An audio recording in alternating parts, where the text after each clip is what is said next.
Hans' first win of the tournament. How are you feeling?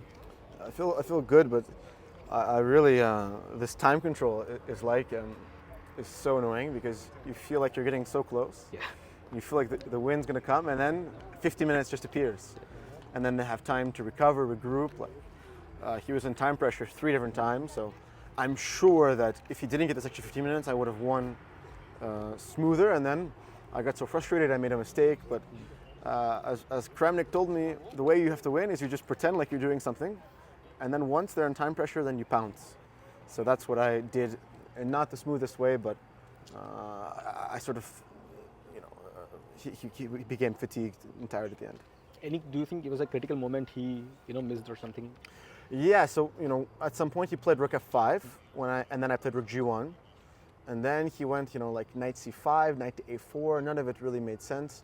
The main point was that at some point his knight couldn't return to e4, and his knight got stuck in a4. Then it had to come back to c4. So he kind of at some point my pieces just dominated. So it can happen that way in time pressure, but I'm just glad that it's so annoying because he played probably the most drawish move order. Like he plays c4. It's just so ridiculous, the state of openings in modern chess, that I really was so annoyed by the opening. But by miracle, at least like when I got a game, I was over the moon just to get a game. And then it took a Herculean effort to win. It's a very important tournament because it has 2 spots for the candidates. Yeah. Like, how is your mentality coming to this tournament? What were your goals? Yeah, the main thing I think in this tournament is that if you get stuck on lower boards, especially if I'm playing low-rated people, they're not really that ambitious. Yeah. And with either color, if you play against a non-ambitious 2650 player, it's incredibly difficult to beat them.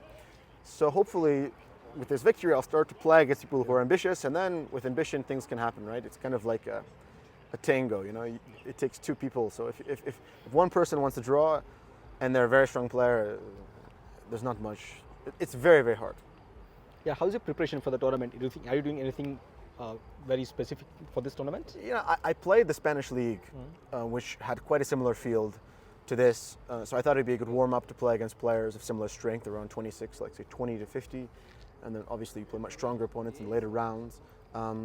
So I thought that was a good warm-up, but even there it was such a miserable tournament. So at least I got into classical form because I've barely played any classical chess. But this one is very, very important. Yeah, I think this is the 3rd game, and I think you have like 4 more rounds to go just for the rest day. Like, yeah. What's your strategy after this win? I think just, if you look at the past winners, even Vidit won it when he started with a loss.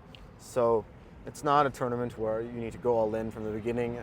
It often can backfire.